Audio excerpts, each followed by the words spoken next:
Today, I would like to be the moderator for our agenda today. Um, and should I sit? Before we start our agenda, I would like to introduce our speakers today. Dr. Faisal Musa or Faisal Musa PhD. Um, he is currently a senior lecturer at Islamic University of Maldives, specialized in educational management, leadership, and research. And of course, I wouldn't go through all his expertise and experiences because it would take me some time to go through that. I would like just to mention a couple of relevant experiences and professions. Uh, well, he is one of the editorial board member in Al Manhaj, Al Manhaj Journal of the Islamic University of Maldives, and also editorial member of Journal of Elementary and Secondary School, published by Research Synergy Foundations. Other than that, of course, since our topic today is Spot the Bees in Ship's Clothing, detecting predatory publications, uh, he has been publishing extended uh, wonderful works and researches papers in some of the top journals. So I believe that um, he is one of the expertise in this topic today. And of course, he also has presented his papers in many conferences and also other many other journal publications. So that is about Dr. Faisal. And I think I would like to give the opportunity for Dr. Faisal to start his speech. Dr. Faisal, you will have 40 to 50 minutes to discuss. Thank you.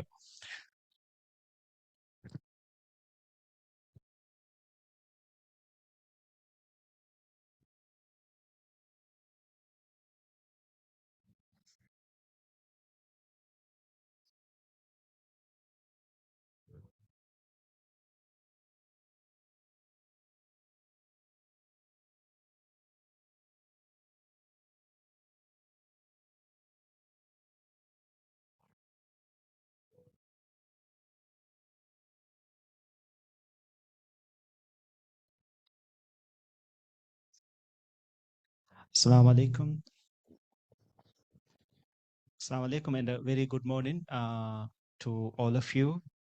Thank you very much for attending to this lunch talk this morning.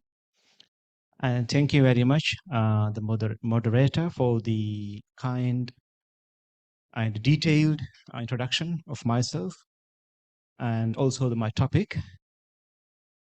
Well, of course, we are going to talk about publication today, but predatory publications, and trying to find out how we can identify these predators. A little bit about myself. I think it's already introduced. So probably I will go on with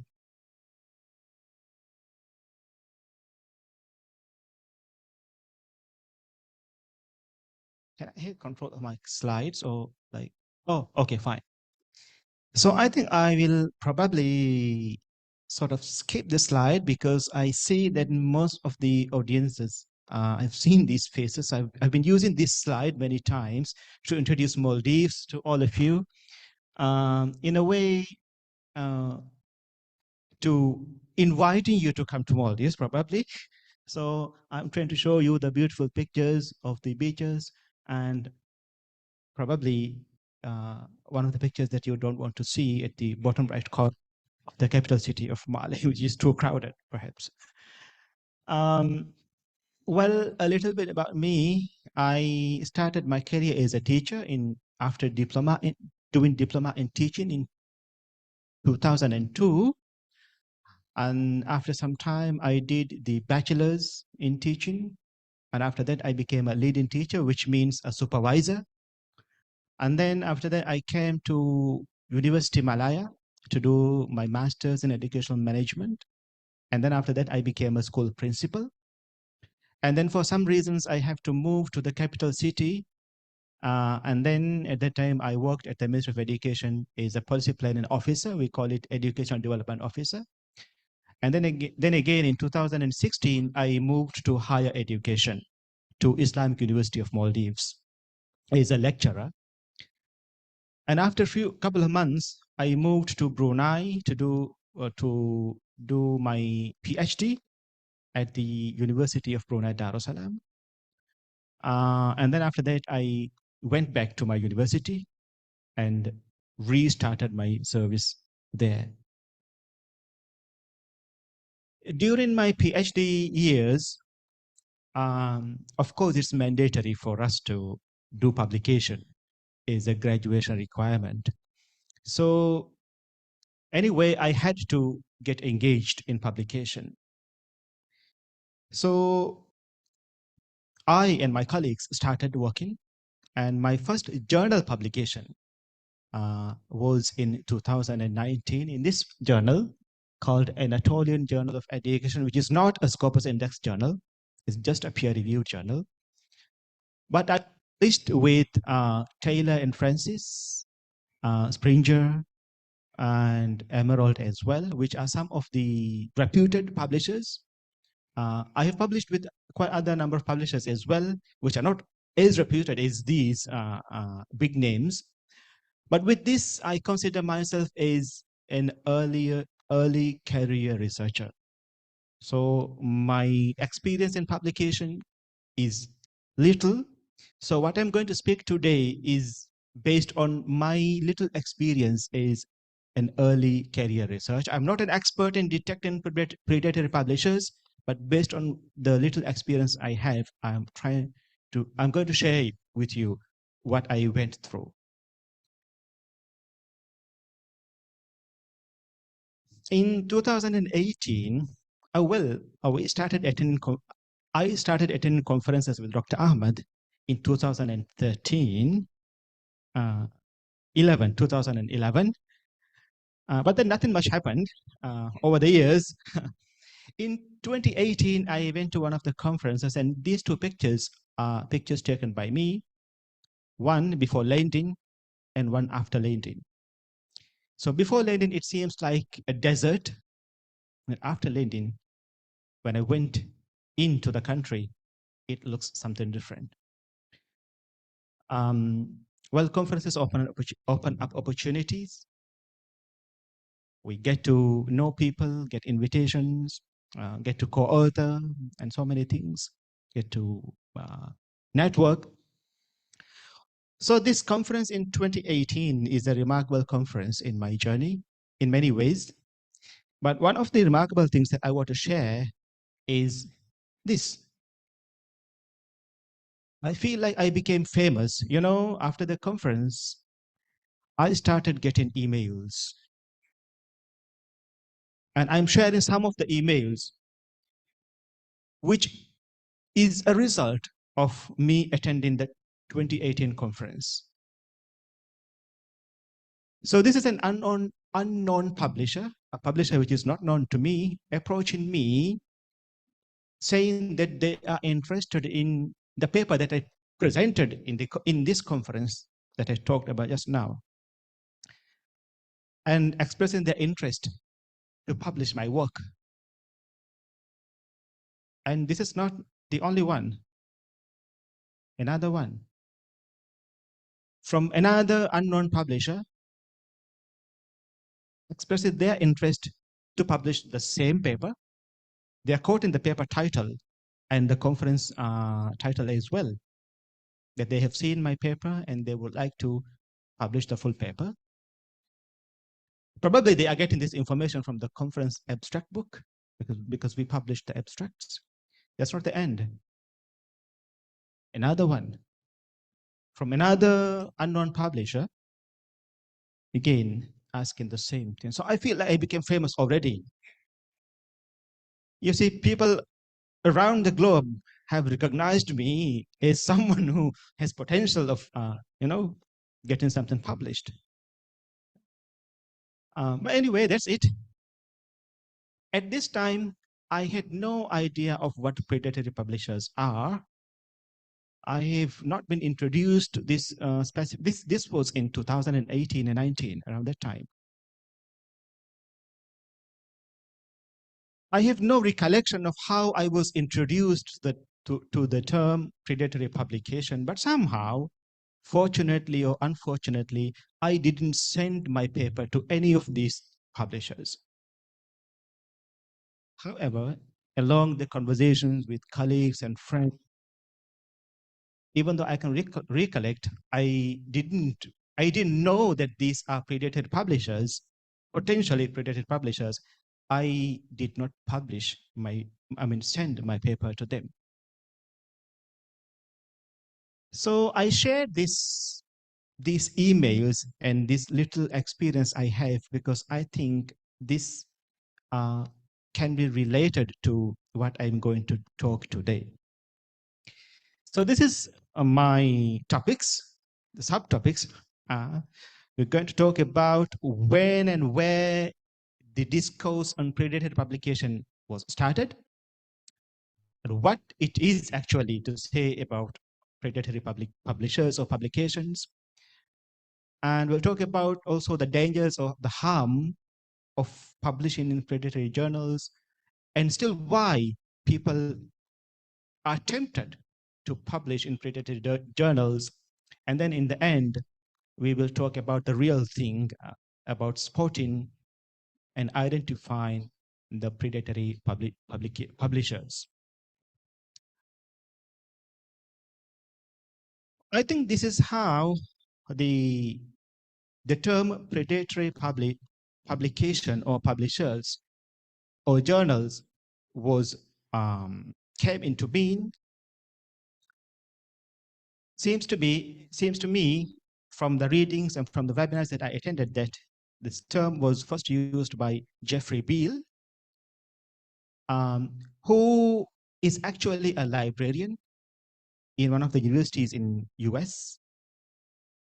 He had the same experience back in 2008 and 9, same as what I had in 2018 and 19, in getting the emails. So he was suspicious about these, soliciting, practices of sending emails to get the papers from him by certain publishers.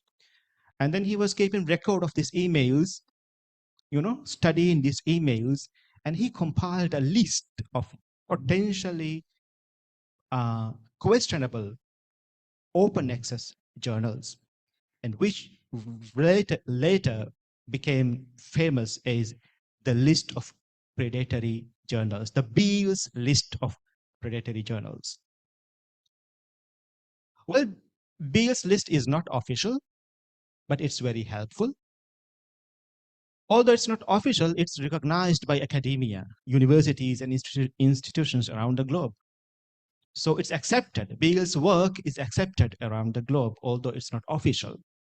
Unfortunately, for some reasons, which Beale's explained in his article, which I'm going to share, the website has to be closed. In 2017, it was closed and all the content was removed. The reasons are mentioned in his article. You can read the article. I will show you the article. This is the article.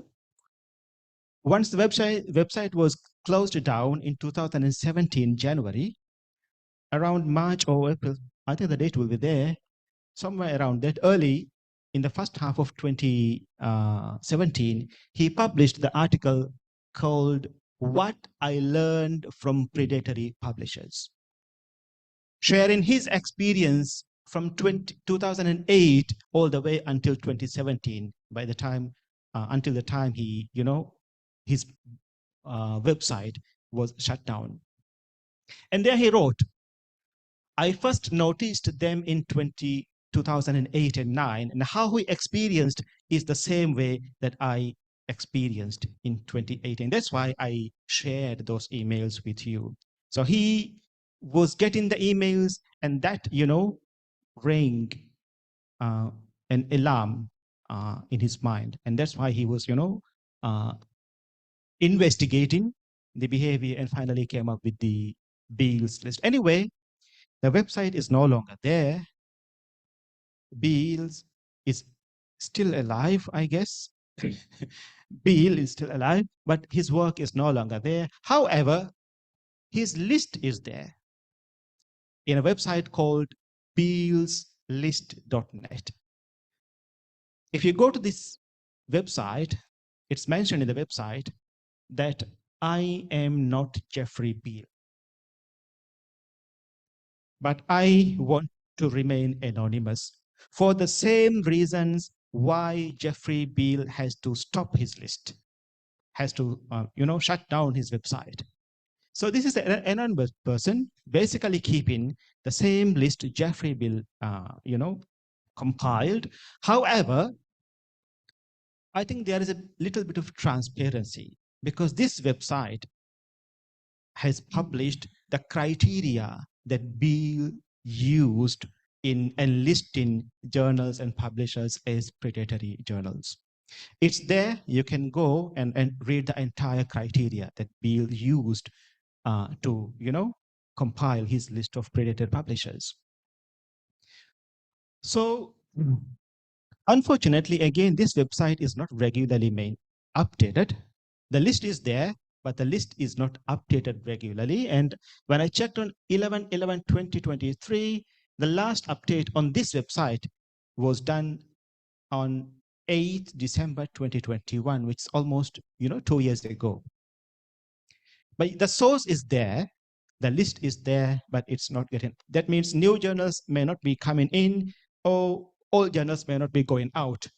So have to keep that in mind if you refer to this particular list. However, even though one may question about the authenticity and the updatedness of Beal's list, we cannot deny that predatory publication is real. The list may be outdated, but there is what we called the predatory publishers. So we have to go in to find out what it is actually.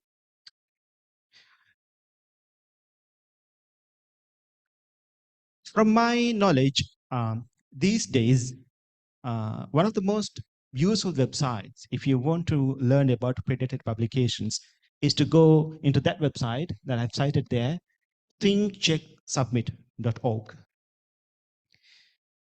This is not a maintainer of Beal's list of predatory publishers, but they keep updating. They have some criteria by which you can identify predatory publishers or publications or journals. And they have many other, resources like journal articles and blog posts and other things, which is very informative for people who may want to identify or know more about predatory publications. So this could be one of the, updated source of information if you want to learn more about the predatory publications. But I don't think they have the Beal's list as such in this website, but they have other useful criteria that you can use yourself. So in this website, they say predatory journals are those which charge authors a fee for publication. So one is charging a fee, and then with no intention of providing the expected services such as editorial or peer review. So we get two things from here, from these definitions, that predatory journals will charge fees from the authors for publication. And next, they will or may not probably do a proper peer review. I'm not going to talk about peer review, but I'm going to state that peer review is the heart of scientific publication. So any procedure that can undermine the peer review cannot be trusted. Whether or not they charge money or not is another story. So, so that's one definition. We have two characteristics there already. The other definition, Beale say almost the same thing. Predatory journals use the author pay models just for the purpose of owning or making a profit. That means they don't consider anything else except for making money. And then he explains in the same article that these people, the predatory journals, consider uh, money far more than the ethics. If they want to do the business ethics, they are not following the business ethics as well. They are not following the research ethics. They are not following the publication ethics as well. So predatory journals are business people disregarding the science of publication and the ethics of publication and running after money.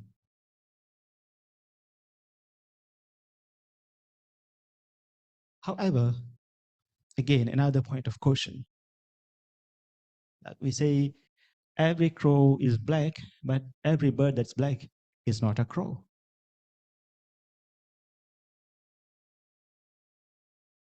Every predatory journal will charge you money, but every journal that charge money from you is not predatory.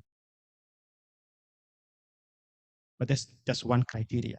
And this criteria, this quotation can be applied to many other criteria as well. But let's keep that in mind. So what are some other criteria? So that means we cannot really, limit ourselves to a few criteria when we want to identify predatory publications. We have to look deeper into more and more characteristics of predatory publications if we want to identify a potentially predatory publisher. So some of them are, of course, they actively send emails to others, like they send to me and they send to Beals and they send to many of you probably, asking rigorously again and again to send their papers to them through various, uh, different types of wordings. Basically, they want your work and they want your money as well. So they have limited or no peer review. They have not always huge, but sometimes huge publication fees. And the main purpose of is to prey on us, to prey on you, to prey on the academics who want to get published. And how do they do this? They, like when I attended the 2018 conference, now they recognized my work and they send it to me. And sometimes they may say, well, we have read your abstract or paper. We think that you are an expert in this field. We would like to get your work published with us. So praising people is a way of deceiving, right? So they make them feel that you are an expert already. So I became famous at that time. I was getting many emails. In fact, I had some conversations and email conversations with some of them, but fortunately, I did not send my paper. At some point, I stopped. So, and then, of course, promising fast publication. And if you're desperate, you won't get your promotion, you won't get your degree in some universities, you have no time, no option, you have to get it published. In the traditional mode of publishing, everybody knows that it takes time, a lot of energy, a lot of time, and a lot of patience as well. But with this, you get the key for fast publication, very attractive. So these are the baits, the baits to prey on you. So stating disguised promises. So they will say that they will undergo, they will carry out stringent and rigorous peer review, but that's only for a namesake. They actually don't. If they can, for example, review your publication and publish it in maybe 1 week, or in some cases in 24 hours, it's impossible to do a peer review like that. But they promise that peer review is very strong. Yeah, it is there. So they give all these false promises, and they also provide lengthy lists of indexing databases, that our journal is indexed in all these different databases and hundreds of databases sometimes. I'll show you another website, which may be relevant to this. They also claim that they have so many like impact factors, you know, nameless number of, and many of these impact factors are dubious, not real. How you can identify it, I will show you another website of where you can get all these dubious impact factors later on. So they say they have strong impact factors, very high impact factors, like even 5.3 is quite high for us, for education is quite high. And then initially they will try to hide. They will either not state it, or they will state it somewhere at the very inside of their um, website, so that others will not easily see, identify that a fee is charged. Or they will not say anything about the charging of fees. They will first get your paper, and after some time they will say, okay, we can now only proceed if you pay us this much. So the payment of fee is not disclosed well in the initial stages. So these are some of the techniques that they have been using. And of course, there will be other techniques. And because as we get educated, they will also use new techniques of preying on us. What's the danger? I think the most dangerous thing about predatory publication is that the literature, the knowledge that we depend on, becomes corrupted, because we don't know, uh, because it has not undergone rigorous peer review. People have not worked and evaluated your work. We cannot be sure of whether the knowledge is trustworthy. So anything can be there, published in a predatory journal. So the knowledge becomes corrupted. We don't know which.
Question.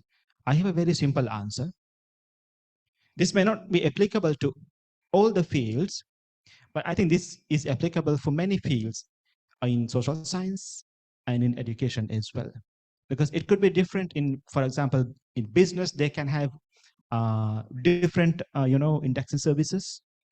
In medicine, they can have different indexing services, which we really don't know about. So, but I think the two indexing services that we are going to talk about, I'm going to present them later in my presentation. That those two could be, the gold standard for us. If, oh yes, thank you. It's back. We are there. Um, so I will come to that probably in my presentation. Yes. Thank you so much. I think I can move it. Okay. So the first danger is that the literature gets corrupted. And the second one is that it leads to, unfair promotion. Because many times we tend to put quantity over quality.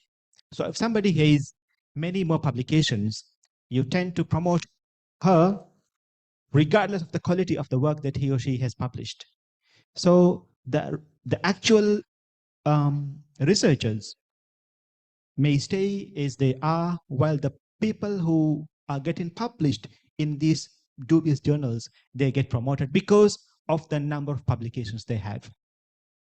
So this is an unfair advantage to those who are not doing the right thing.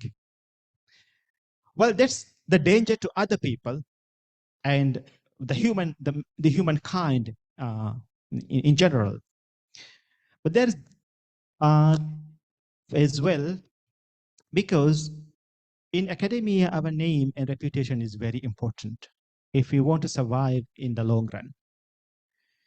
Once my article gets published in a predatory journal, other people will look down on me. Why this particular guy is publishing his work in these fake journals? So my reputation goes down. So that's the harm for me in the long run. And also, why some of the arguments for charging money from the authors by these predatory journals is that they will make your work open access. That means available for everyone to read and cite. But however, because they are doing a business, sometimes business may have to shut down. And when they shut down, the websites also gone. When the website is gone, you can no longer locate you. So the work that you have done is lost. The money you paid is also lost. So you get at least two losses.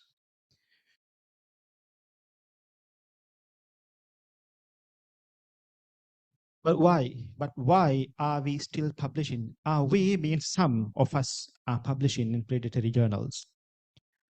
Well, one is maybe because of lack of awareness, but but with that awareness, people choose to publish. Why? Because they prefer quantity over quality. They want to increase the publication somehow, want to get recognized by the university boards, councils, and get promotions quickly. And also, there is this trend of publish or perish in some part of the world, in some universities. So you have KPI, whether you publish 2 articles this year, you will not get promoted, or maybe sometimes you may get terminated because you don't perform what you're supposed to do. And for the postgraduate students also in many universities around, especially I think in Asia, there is this requirement that you have to get published if you want to get graduated. So you are desperate, you want to get the promotion, you want to survive in the job, you want to get graduated, there is no option for you. So there is this easy key. Okay, they are saying they will get published, you pay and get published and get it done. In the long run, you suffer. In the short run, you're okay. In the long run, you suffer. Okay, now that we have talked about the concept or the definition of predatory publishers or publication or journals, and talked about some of the characteristics of predatory journals, talked about its danger, its harm. I think we're now going to the real thing of how you can identify the predatory publisher or predatory journal. Well, it's based on the characteristics. So we educate ourselves regarding predatory publications, primarily based on their characteristics. I just shared a few of the characteristics, and there are many more. There are many more which is available from the bealslist.net, the criteria itself, and also the think check. I forgot the name. This website, I will show you that website again. There's a list of criteria that you can look into. So educate yourself on the characteristics, so that whenever you get to know about a journal, whenever you get an invitation, when somebody says, okay, this journal is a good journal, you submit your paper there. And then when you go to the journal's website and you see something fishy, how do you know that something is fishy? By the characteristics. So this is some of the characteristics. I think I'm reiterating the same thing over and over here again. So maybe I can go a little fast in this case. It's like, yeah, coming. Some journals sending you repeated emails, not involved a real peer review, promise of fast publication, and provides, uh, no detailed information about the publication and peer review procedure. So these are some of the characteristics again. So you educate yourself, we educate ourselves about these and other characteristics.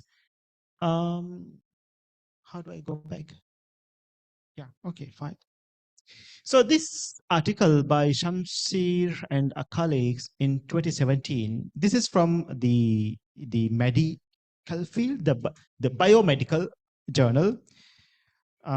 So they did a review of potentially predatory and predatory journals.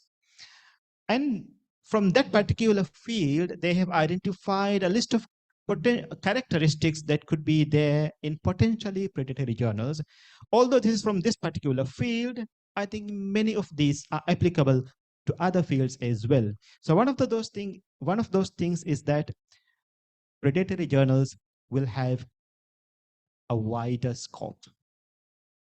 Usually journals are, very audience specific, talk about a specific thing.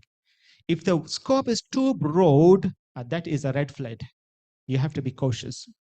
And the other thing is, sometimes they have a scope, and when you look at the publications are out of scope. So when you look at the journal content and when you read the journal's website, the author guidelines and all those things, if there is an issue with the scope, either it's a too wide scope or they publish things which are out of their scope, and that is one of the red flags that you have to be cautious about. Website contains, usually these fake journals websites are looking unprofessional. They will have somewhere spelling errors, grammar errors, and these kind of errors, according to this review, okay, by Shamshir and colleagues.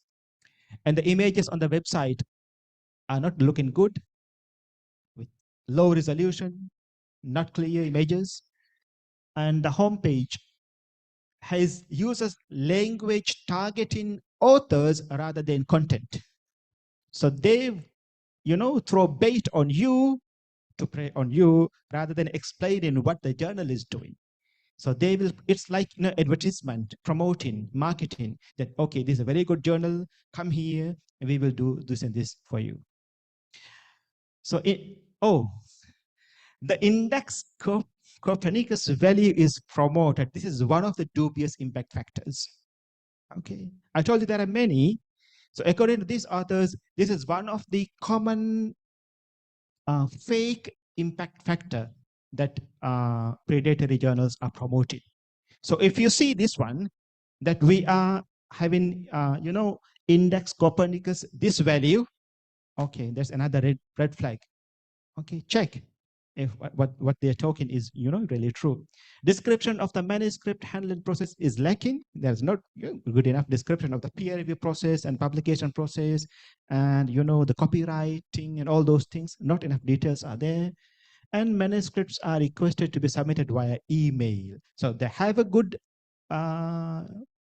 website, but they don't have a submission system. They ask to send to an email, but again, sending to an email is not always, an indication. But usually they will ask for emails ending with Gmail and Hotmail and Yahoo and all those things, instead of using the domain affiliated with the journal's website. And some other characteristics like rapid publication is promised. There is no redirection policy. Information on whether how the journal content will be digitally preserved is absent. Article processing charge is less. This is in this case what they found, but I think it's not always less. It can be sometimes huge as well. And the copyright policy is not clear. If it is open access, you should retain your copyright rather than the journal itself. And yeah, of course, emails ending with domains not belonging to the journal's website. So these are some of the characteristics found by Shamsir and colleagues. Is some of the characteristics that you can, that will alert you that this particular journal could be a potentially predatory journal. And now that you know certain characteristics, we can talk about, now we have to check against these characteristics. So if you got a journal, go to their website, find information about the journal, and now compare. Okay, does this journal demonstrate any of the characteristics that we have seen just now? But that's from that particular article itself. There are other characteristics as well. So check against with a number of characteristics that see if the particular journal is demonstrating these wrong indications. And as I told you before, this website called Think Check Submit has given you another comprehensive, a detailed list of characteristics that you can look for in identifying. So you can look at these characteristics, do an evaluation yourself of the journal, their practices, and their website, and see if they can, pass all the characteristics. Now, for today's purpose, I'm going to use a very brief list of characteristics because I cannot check for everything, at this time. But I think these are the very essential key, characteristics that you can look at the initial phase when you want to identify if a journal is potentially predatory one or a safe one, a safe home for your work. So you first of all ask if you know about the journal. If you know about the journal, if your supervisor knows about the journal, if you both can, because for example, teaching and teacher education, everybody knows teaching and teacher education. Not everybody knows, but I think many people know about this. A trusted journal, so you don't have to ask a question. Ideally, but not always. Ideally, I think in most of the time. So if you know the journal, if you know it's a trusted one, it's published by a trusted publisher, I think that's the first good sign. If it's not, go to the next step. Go to the website, check many things, but I'm just mentioning only two things here. Check if all the details about peer review and publication procedures, author guidelines, all these things are clearly stated on the website. And the next thing, see if the policy on payment of fees is clear. Even if fee payment is not required, it must also be stated in the guidelines. And then next one, look at the indexing. Somebody asked about the indexing just now. So there can be hundreds of indexing databases that are promoted. Look for these two. This can be the gold standard. I think for us at least, for people from education field. Look if it is indexed in Scopus. You can go to the website, Scopus website, and sources. It is free. You can check it for free. And you can, if it is Web of Science, mjl.clarivate.com. And it's again free. You can check it for free. Go to the website and check if the journal is there. So that's where you can look for. If the journal is either indexed in Scopus or Web of Science, can be, a good sign. And finally, if it is indexed in Scopus, you have to also look at the Scopus content coverage. If there is something, suspicious in the content coverage. And finally, look at Beagle's list. And there's an alternative to Beagle's list. I will show you that alternative also. Now I'm going to do this, the first case. You may do this. This is the journal called Asian Social Science. And that's the URL of the journal. I'm going to check for all these characteristics. I'm not going to demonstrate it. I'm not going to demonstrate it. I have it on slide. I wanted to demonstrate, but I think we have some technical difficulties. So I've put everything on slide, but I'm going to look for all these now and going to show you one by one. This is the journal's website. And you see the guidelines are there. The author guideline is there. If you go inside, it has, the peer review process and everything mentioned sufficiently enough. And you see there on top, it also explains about the payment of fees. I have not gone to that tab because I cannot do everything right now, but it's there mentioned. So basically, the first thing, the peer review criteria and the fee payment criteria is okay. Okay, and I'm assuming that this is a known journal. Okay, for the sake of simplicity, we know the journal. Our supervisors also know, our friends also know the journal. This journal can be okay, and that's why I'm going to the next steps. So the peer review seems to be okay, detailed. The fee payment seems to be okay, detailed. It's provided on the website. And then I went to the Scopus website. I wanted to see if the journal is listed in Scopus. And as you can see, it is there. Asian Social Science is there. I just typed the name. It is there. That means somewhere it is there in the Scopus. I went to the detail, just click the journal name, went to the detail. You can see that the Scopus coverage is from 2011 to 2016. And there's another explanation that the coverage is now discontinued in Scopus. So sometimes when you go to the website, enter the journal's name, it may appear as something indexed in Scopus, but if you go to the detail, it tells you that, well, it was before, but now no longer. It's discontinued. So this journal will be considered as not indexed in Scopus. Okay, so we go ahead. I then went to the Beagle's list, okay, from the beagleslist.net, and I searched for the name, and you see, I searched for the name of the publisher of this journal. Because you can do the search both ways. You can search for the publisher. You can also search for the journal itself. So usually, I first go to the publisher. If the publisher is not listed, then I go to the standalone journal and see if the journal is there. So we do both checks. In this case, I went to the publisher. And unfortunately, you see the Canadian Center of Science and Education, which is the publisher of that journal, is considered a predatory publisher according to the Beagle's list. So now the findings are these. Well, it can be a non-journal. The peer review is okay. The fee payment is okay. However, it's not indexed in Scopus. So we don't have the detail of Scopus content coverage. And it is in the predatory list of journals. So we have at least three, alarming signs that this could be potentially a predatory journal. So now you have to make a decision whether you're going to submit it here or not. I would rather not. Okay, let's proceed with the next case to go very fast. I planned to finish by 11:30, but because of that, yeah. Second case is this one, International Journal of Advanced and Applied Sciences. I'm going to check all those, assuming that we know the journal already.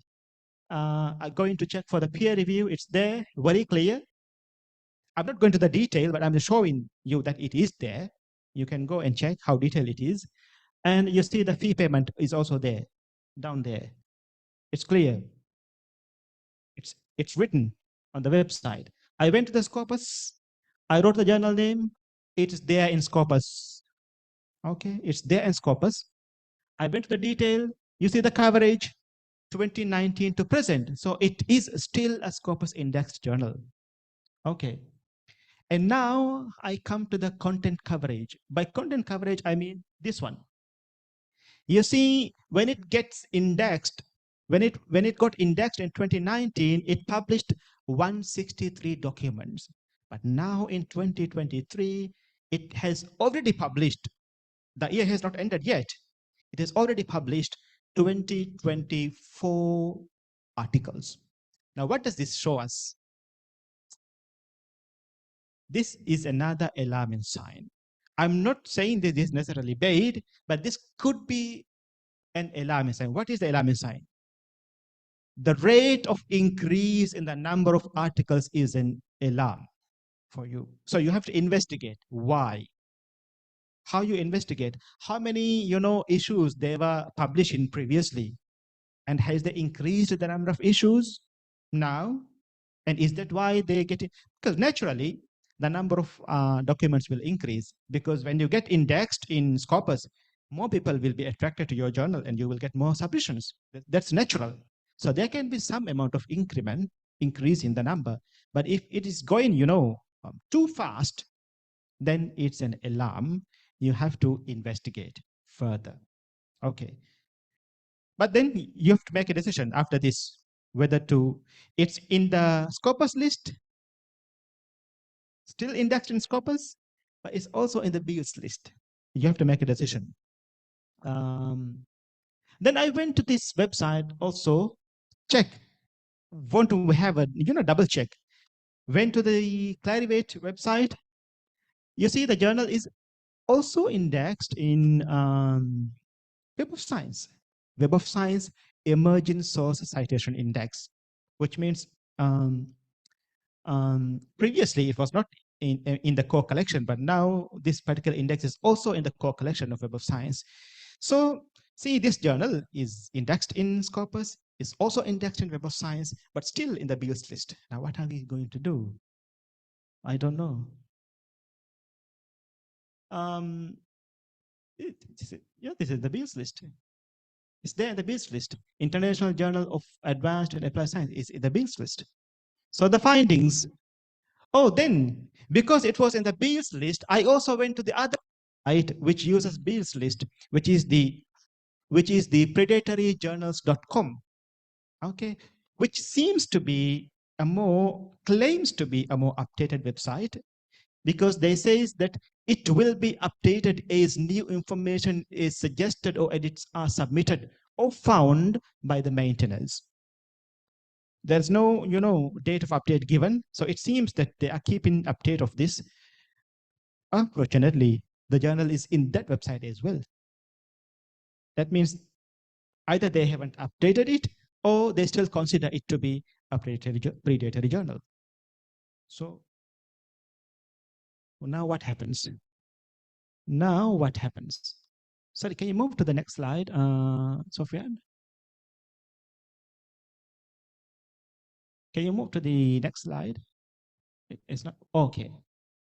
So this is the finding. Everything is okay except for the Beals list. The journal is indexed in, found in the Beals list. Next one, Sofian. Now you have to play with the slides, yeah, because I think mine is not working. Now you have to make a decision. Now this is the most difficult decision that you have to make. Now I call about what is the white list and the black list. This concept was introduced by Beal himself. But I'm not quoting from his definition, but I'm using my own definition. By whitelist, I mean those journals listed in Scopus or Web of Science. That's a whitelist. And the blacklist is those journals found in the Beals list. Now, if a journal is seen in the whitelist, but not in the blacklist, it's safe. You can happily go. If the journal is found in the blacklist, but not in the whitelist, still it's safe. You can refrain from the journal. But then, if the journal is both in the whitelist and the blacklist, what do you do? Now you have to make a difficult decision, right? Now, I will leave up to you, but I think now it will depend on your philosophy. Now, when you make a decision, you are on a continuum. Now, these are predatory, potentially predatory journals. These are safe journals. Now, I, as an academician, I want to stay very, very, very far away from anything that could be predatory. So I will stay here. If I say, okay, because it's in the whitelist for me, okay, I can move a little bit this way. I will this time submit my article. You will do that, but it's up to you. I think it all depends on your philosophy now. If you want to be very extremely safe, you will not submit it. If you want to take a risk, you must submit it. It's up to you now. For me, I think it will be okay. Yes. So now going back to the very, first emails I shared with you. This one, can you move to the next slide? I'm sorry, Dr. Fisal. Oh, yes. I wish you can have your summary or Yes. conclusions. Yes. This is the last one. Well, this is found in the bills list. This is the first email. Second email, this is found in the bills list. Third email, this particular publisher is not in the bills list. So all my emails were not very wrong. I got at least one email correct. I went to the Scopus website. It's indexed in Scopus. This is the coverage. There is an alarming sign. 105 to 317 is a quiet leap. So it's an alarming sign. Now, my last message to you. We have, talked about predatory publications, but now there is another way of deceiving people. This is called the cloned journal. Can be, these are also predatory journals, but cloning means they are using the real journals that are indexed in Scopus. They are using their name and even the ISSN number, cloning, copying these names and using this in a different way. Sometimes they clone the whole website. Other times they don't clone the website. They only clone the name and ISSN number and pretend this to be that authentic journal. This is a more dangerous case because people will, you will be lost because this journal is true journal. I will show you this. This is a Scopus and Web of Science Index journal. So my supervisor told me this is a good journal, you can submit it. I went to the Google, I wrote it there. I just searched for Adalia journal. This is the first Google search. The second Google search is, of course, Kimago. We know it. The third one is again something unknown. I will go to the first website. This is the website. The website is adaliajournal.com. And you see the picture they have shown is the screenshot of the Web of Science, indicating that it is indexed in Web of Science. But when I clicked this particular image, this is a link, it takes me to another journal's page. Now, it shouldn't. This is just a screenshot. But you see, they have used the journal name, they have used the same ISSN number. The website is that. This is the second website called Dergi Park. You see, they have used even the front page of the journal. You see this one. And the publisher, that is the actual publisher. They are claiming to be the same publisher, but you see the name on top. That university is the actual publisher of the journal. But that is the URL, dergipark.org.tr. Of course, this is a Turkey journal. This is the actual website. So at least two websites clone in the name and ISSN number. How do we know that this is the actual website? How do we know? Well, from here. If it is a Scopus Index journal, you go to this place called the source homepage. Just click there. It will take you to the actual homepage. If it is, the journal is also indexed in Web of Science. You see, the name is there. If it is Web of Science, you click the visit side. That will take you to the actual website. So don't Google. If you know the journal, go to Web of Science or go to Scopus. From that source, it will take you to the actual website. So don't get, the final thought. Sorry. So don't take things for granted, because a journal which is in the predatory list today may be a good one tomorrow. A journal which is indexed in Scopus may be a predatory one. So always watch out. Be careful, educate, read, know the characteristics, and educate, check, and make a decision. And I think that's it. Thank you. Let's give applause for Dr. Faisal, everybody. All right. Now I think we've come to our Q&A sessions. Since we still have 15 more minutes, so I guess not all of the questions can be taken. We'll see. We have 2 questions. Okay. Apa saja?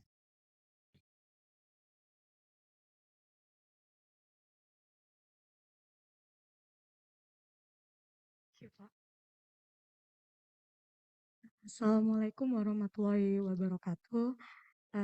Thank you for the opportunity. My name is Faradila Aryani. I would like to say thank you first to Dr. Faisal about the presentations. Well, I would like to tell about the experience of the case when I remind my friends about some fishy journals. Well, it's a local journals. It's Indonesian journals. And why I think that this is fishy, because this is the first volumes of the journals, and then the journals is asking repetitively for the manuscripts. Of course, it's quite fishy, and then it's not providing a clear guideline on the editorial peer reviews as well.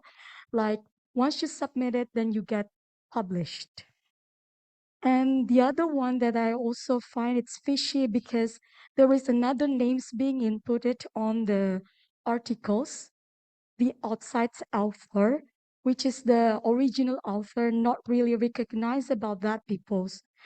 And the authors that is being inputted as extra author is coming from outside country, outside Indonesia. And then when I said to my friends, my friend said that, oh, this one is a reputable to be soon's reputable journals, because the organizers is someone that I know and has many publications in Scopus already. So the organizers is the ones that has already such a good credibility for the the publications. But I thought that this is not going to be correct, because the way they are accepting manuscripts, the way they are processing the manuscript is not really showing that they are doing it ethically. And I don't know whether when I ask my friends to actually track out, my friend says like, um, I think it's not ethical to actually doing that, because the article is already published.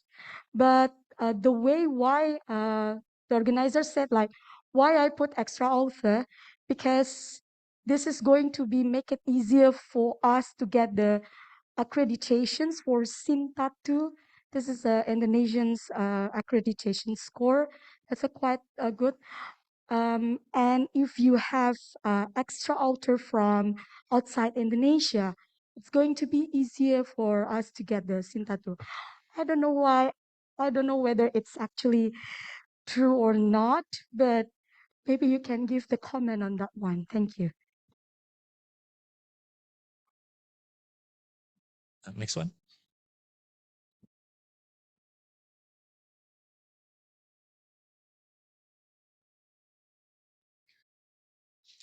Hello, sir. My name is Tafail Hussain, and I'm a PhD student here in economics and business. Thank you so much for your insightful presentation and lecture. I have some question. Just like you said that some predatory journal, they accept payment is not predatory journal. Some journal is not predatory if they accept the payment like this. But if we see that most the reputable journal, they have some charges, APC charges, and it's a lot. Like it's sometimes they charge like $4,000, some they charge $3,000. In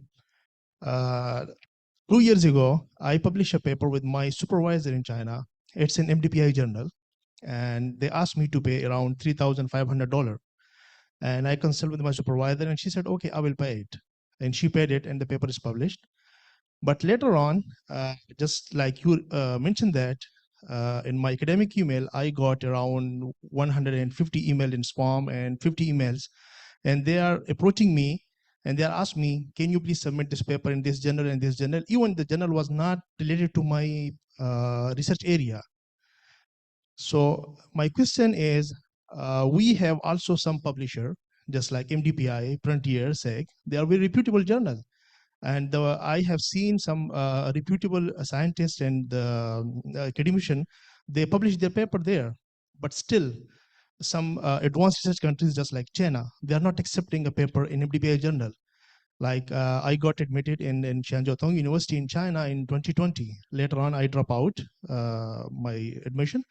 So they clearly mentioned that any paper published in MDPI on Frontier is not acceptable. And it, in fact, they combined a list of journal, like 800 journal for the university. And they said, if the paper published outside of this journal, it will not be acceptable. Your requirement will not fulfill if you publish outside. So how do you see the MDPI journal? Because when I see it, that journal was indexed in Scopus and it was in Q1. So how you can see this? And my second question is about the authenticity, about the fraud, and about the ethical approach. I still remember one of my friend from China, he asked me to provide him my academic email. And he said, I'm submitting my paper and you should be maybe my reviewer. Maybe the editor, he will send you my paper to you. And I said, okay. And later on, his paper come to me. I review it, and he said, "No, you cannot do this. I will just send my review. You can just submit that." And I said, "How is it possible? Like, how he will accept it?" And he said, "Just don't ask about this." And later on, that paper published in the Q1 journal in Web of Science. It is like have a very high impact factor. So my question is, I asked him like, how do you do this? He said, I have some connection with editor, and he said, you can pay me $3,000 and I will accept your paper. So how we can avoid these kind of things? Because like being a reviewer, he was my friend, and I said, okay, I will do this for you this time, but next time I will not do it, because inside I feel guilty. Like how I can do this? How can I be part of this? So what is your stance on this? How you think about this? Thank you. Okay, I think I'll try to take these two questions. And perhaps Dr. Bamban and Dr. Ahmad is also here, who have extensive, experience in publishing as well. Probably, I hope that they will also add to my answers. Regarding the first question, I think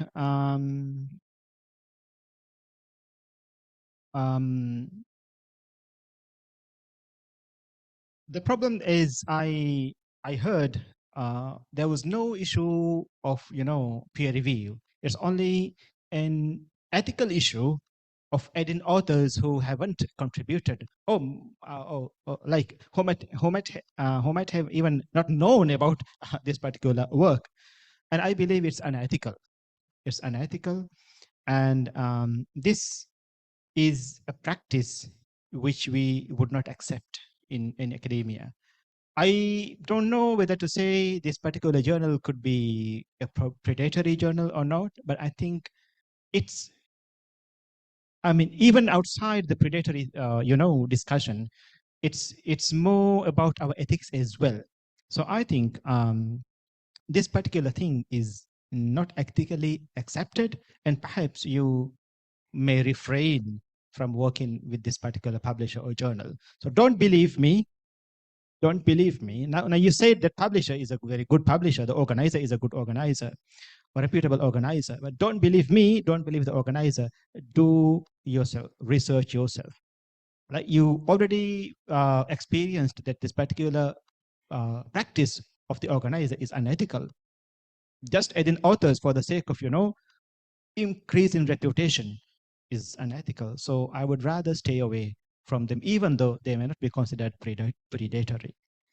For the second question about MDPI, I don't know, like MDPI and Frontiers as well, has issues with them. And I think more on MDPI, and recently many of the journals of MDPI was removed from Scopus, and many of these journals are in the predatory list of journals as well. So I think to work with MDPI, in working with MDPI, but they still have some journals, as you said, indexed in Scopus. These journals are reputed, but the publisher has got some bad name already, and is in blacklist. So I think even though they have some standalone journals with them, which are still okay, but I think for your name, you should be cautious about publishing with this particular publisher, MDPI, and any other, such publisher. And regarding the fee payment, was it the second issue?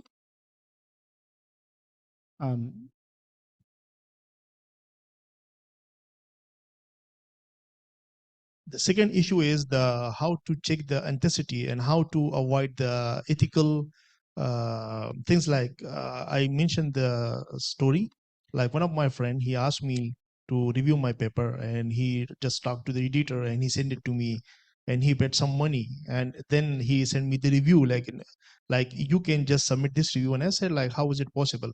Like maybe they will not accept it. And he said, no, I already talked to them, and he said you can just submit this, and after minor review, we will accept your paper. And the journal was also the Journal of Urban Technology. It's like one of the prestigious journal in Scopus and in Web of Science. So I was just curious about it, like how is it possible if like these kind of journals doing these tactics? So how we can trust and how we can find the authenticity of the journal? So I think my response would be similar to what I gave to the lady here. I think, well, again, in this case, of course, this journal may not be predatory because, as you mentioned, it's a prestigious and high-ranked journal. However, some of the practices involved is not acceptable, I believe. It seems that some of the scientific processes has been undermined, and probably because you know the people better, you presume that the work will be okay. Oh, I will get it done for you, for something like that. So I don't think it is ethically acceptable. And well, you can work with that publisher, work with the journal, but probably refrain from engaging in such activities is, is what you have, related just now. So maybe if any one of you like, okay. So that's I think my response. Thank you very much, Dr. Fisal. Now I think that would be all for the Q&A session because time is approaching. And so um, we have heard the explanations and the presentation from Dr. Fisal about how to spot the predatory publications, and I think he has explained it very thoroughly. So I hope next time we would like to choose a journal for our publication, we would choose the practice and the journal wisely. And for that, maybe we can give for Dr. Fisal for the great presentations. And I would like to thank everyone who have attended the sessions and for your kind attentions and then for active participation. That I would like to conclude and dismiss these sessions. Thank you very much. Assalamualaikum warahmatullahi wabarakatuh. Yeah. Lunch is provided outside.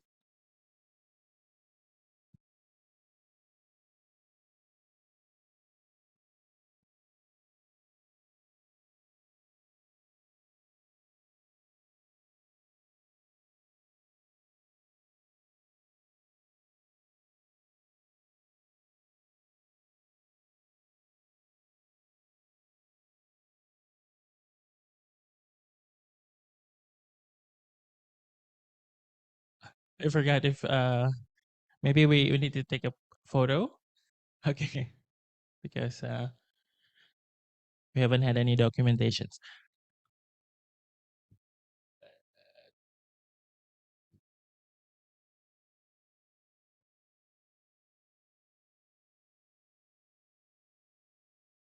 Yeah, maybe you can sit there. Let's wait for the uh, photographer.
Thank you very much for yeah.